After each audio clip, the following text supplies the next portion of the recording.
In this video, we discuss selected quotes of The Dreamers, a play written by Jack Leonard Davis. So let's look at the selected quotes.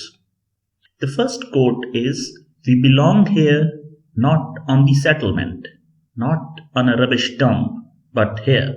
तो ये basically एक emphasis है character का और वो assert कर रहा है, हक जता रहा है अपना, एक डिक्लेरेशन दे रहा है, एक प्रोक्लेमिनेशन है, एक स्टेटमेंट है, एक अफर्मेशन है कि हम यहाँ पे बिलोंग करते हैं और ये हमारे आबा व अजदाद की ज़मीन है और वो यहाँ रहे हैं, हमारे बाप दादा यहाँ रहे हैं। और उन चैलेंजेस का जिक्र कर रहा है कि कैसे फोर्सफुली उनको मार्जिनलाइज किया गया और रीलोकेट किया गया या अपनी जगह, अपने वालिदैन या अपने आबा व अजदाद की जगह छोड़ने पर मजबूर किया गया। Next quote is, "I am proud to be an aboriginal and I am not going to let anybody stop me from being an aboriginal." So अपनी शख्सियत और अपनी आइडेंटिटी जो है उसके बारे में जो बयान किया गया है इसमें, और ये कैरेक्टर की एक डिटर्मिनेशन को रिफ्लेक्ट करता है, एक उनकी विल पावर है, एक उनका रिजॉल्व है, पर्पस है, एक फोर्टिट्यूड है, ग्रिट है, उनकी cultural identity despite pressures and discrimination के जितने भी प्रेशर्स हैं, जितनी भी डिस्क्रिमिनेशन है, जितने भी प्रेजुडिसेस हैं, उनके बावजूद वो डिटर्मिन्ड हैं। The next quote is, "I will fight for my kids, for their future, for their education, for their lives." तो ये भी बेसिकली एक डिटर्मिनेशन है, एक रेजिलियंस है, और ये बता रहा है कि पेरेंट्स जो हैं वो अपने बच्चों के लिए किस हद तक जा सकते और वो उनके अच्छे मुस्तकबिल के लिए और उनकी तालीम के लिए खुद का पेट काट सकते हैं, लड़ सकते हैं,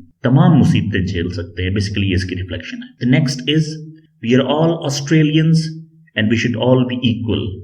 मीन्स के हमें क्यों मार्जिनलाइज किया गया है। तो बेसिकली ये कैरेक्टर की एक डिजायर है कि वो इक्वालिटी चाह रहा है, और जो डिस्क्रिमिनेशन है और जो डिस्क्रिमिनेटरी प्रैक्टिसेस हैं और जिनको एबोरिजिनल ऑस्ट्रेलियंस को हमेशा एनकाउंटर करते हैं और फेस करते हैं, उनको बेसिकली चैलेंज कर रहे हैं। Next is, "we used to live off this land and now they tell us we have got to live off charity. That's not good, that's not right." तो कि हम इसी जमीन पे रह रहे थे और कमा रहे थे और खा रहे थे, और अभी हमें खैरात पे, चंदे पे और चैरिटी पे रहने पे मजबूर किया जा रहा है, जो कि ना कि ठीक है और ना ही ये अच्छा है। सो ये कैरेक्टर की अगेन फ्रस्ट्रेशन को हाईलाइट करता है कि जो उनके ट्रेडिशनल वेज हैं, जो उनकी लाइफ है, और वो जो उनकी रेजिस्टेंस है कि वो एक चैरिटी पे डिपेंड, मतलब वो इतने मजबूर हो गए हैं कि अभी उनकी कोई और रिसोर्स ही नहीं रह गई, सोर्स ऑफ इनकम नहीं रह गई, कोई एम्प्लॉयमेंट नहीं रह गई, कोई बिजनेस नहीं रह गया, तो उनको इतना मार्जिनलाइज किया जा रहा है। Next is, "there is no place for us in the town and there is no place for us in the bush, where are we supposed to live." ना हमें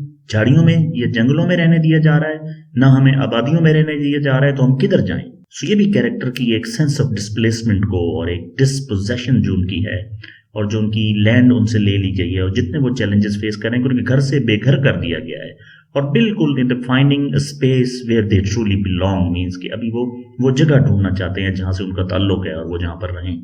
next, "I don't want charity, I want a chance, a fair go." Means कि वो again एक frustration show कर रहे हैं कि मुझे खैरात नहीं चाहिए, मुझे डोनेशंस नहीं चाहिए। चैरिटी को मल्टी पर्सपेक्टिव्स में ले सकते हैं, एक एड हो सकती है, हेल्प हो सकती है, असिस्टेंस हो सकती है, कंट्रीब्यूशन हो सकता है, गिफ्ट हो सकता है, डोनेशन हो सकता है, कोई ऑफरिंग या हैंड आउट हो सकता है।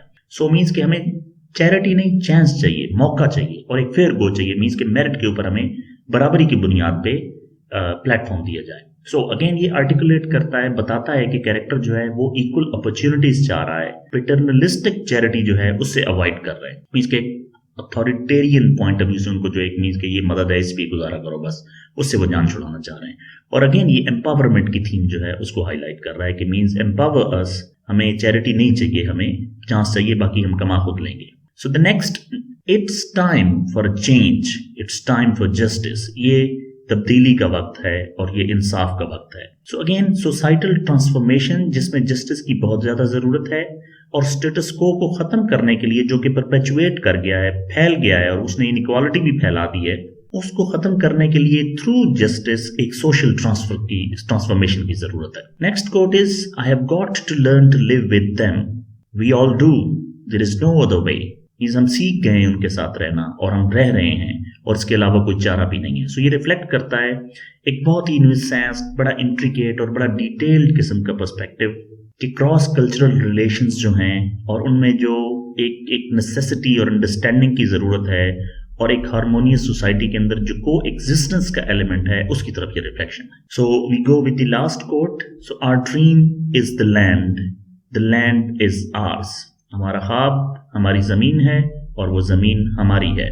सो अगेन ये रेकरिंग थीम है, एक मोटिव है जो एम्फेसाइज करता है कैरेक्टर्स की deep connection with their ancestral land. आबा अजदाद की जो जमीन है, जो अपना घर है, जो अपना इलाका है, उस जगह से ताल्लुक बार बार बहुत पावरफुल अंदाज में रिफ्लेक्ट कर रहा है। So again it portrays the land as both a source of identity and a dream that signifies cultural continuity. So ये जितने भी मैंने ये कोट्स दिए हैं, तो हर ड्रामे के साथ मैं 10 कोट्स जो है उनको कवर कर रहा हूँ। तो बेसिकली ये कि जिस वक्त भी हम ये पढ़ेंगे तो बहुत कोट्स बेसिकली बहुत डीप वर्ड्स होते हैं और बहुत ज्यादा मोटिव्स को और बहुत ज्यादा बात को उन्होंने 1-2 सेंटेंसेस में समाया होता है। लेकिन इसका एक और पर्सपेक्टिव ये है कि जो भी बंदा पेपर पॉइंट ऑफ व्यू से तैयारी करना चाह रहा है इन ड्रामास की या इस लिटरेचर की, या एक डीप इनसाइट लेना चाह रहा है इसकी थीम्स के बारे में, तो उसमें हम ये जो कोट्स हैं इनको रेफर कर सकते हैं, लिख सकते हैं, एज ए कोटेशन प्रेजेंट कर सकते हैं। इससे अपनी स्पोकन और अपनी जो रिटन हमारी स्किल्स हैं उनको हम ज्यादा इफेक्टिव और ज्यादा ऑथेंटिकेटेड बना सकते हैं। Gentleman, thank you for listening. Thank you very much.